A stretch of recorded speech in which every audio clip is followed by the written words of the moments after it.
ஆனா ஒன்னா சொல்லுவீங்கல்ல, உன்னை விட அதிகப்படியான வாக்குகள் நான் பெறல அப்படின்னா கட்சியை கலைச்சிட்டு போயிருன்னு விஜய் கிட்ட சவால் விடுங்க. இவ்வளவு பேசுறீங்கல்ல சாட்டை துரைமுருகன் சீமானும், விஜய் கிட்ட ஒரு சவால் விடுங்க.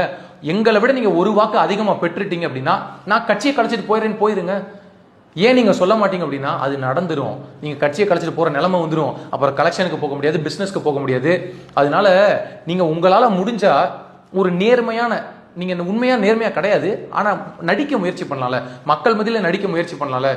இதுல வேற பறக்கும் படை வந்து உங்க காரை சோதனை பண்ண உடனே உங்களுக்கு கோவம் பயங்கரமா வந்துருச்சு. அதனே என்னோட காரை சோதனை பண்றீங்க, அதைத்தான் நம்மளும் சொல்றோம். சீமான் காரை சோதனை பண்றீங்க, அவர் காரெல்லாம் வாங்க மாட்டாரு, பின்னாடி வேற வழியா வாங்கிடுவாங்க.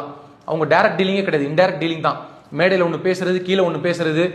மனசாட்சியை தொட்டு சொல்லுங்க, இப்படி திமுகவோட கைகோர்த்து நிக்கிறீங்களே, இதைத்தான் உங்களுடைய 1,75,000 ஆன்மா சொல்லிச்சா?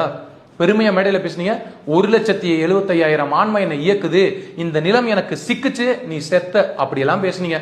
ஆனா இன்னைக்கு உங்களை பார்க்கும்போது ரொம்ப பரிதாபமா இருக்கு. அந்த கட்சியில பயணம் பண்ணிட்டதுனால என்னவோ தெரியல, அந்த கட்சியை இந்த நிலைமைக்கு அதல பாதாளத்துக்கு தள்ளுனதுனால ரொம்ப மனசு கஷ்டமா இருக்கு. வேனுக்கு முன்னாடி நிக்கிறாருங்க சீமான், 3வது பெரிய கட்சி அப்படின்னு சொல்லிட்டு பெருமையா நின்றுட்டு இருக்காரு. 20 பேர் கொடியை பிடிச்சி நின்றுட்டு இருக்கான், 20 பேர் கட்சிக்காரன். பொதுமக்கள் யாருமே இல்ல. இந்த பக்கம் இன்னொருத்தர் ஒரு ஃபெடரல் கேஸ்டர் இருக்காரு, இடும்பவனம் கார்த்தின்னு, அவர் ஒரு பக்கம் கத்தி பேசிட்டு இருக்காரு. ஆர்பி உதயகுமார் மாதிரி பயங்கரமா பேசுறாரு, வீராவேசம். அப்படியே கேமராவை திருப்பினா 4 பேர் நிக்கிறாங்க, அவங்களுக்கும் இவர் பேசுறது புரியல. இது போல நீங்க தொடர்ந்து விஜயை நீங்க விமர்சனம் பண்ணிக்கிட்டே இருங்க. உங்களோட உண்மையான முகத்திரை கிழிக்கப்பட்டு விட்டது. 2026 தேர்தல் முடிவுகள் மட்டும் இல்ல, உங்களுடைய கட்சிக்கும் முடிவுரை எழுதும் என்பதில் எந்த விதமான சந்தேகமும் இல்லை. பொறுத்திருந்து பார்ப்போம், காலம் பதில் சொல்லும் நீங்கள் எப்படிப்பட்ட போலி என்று.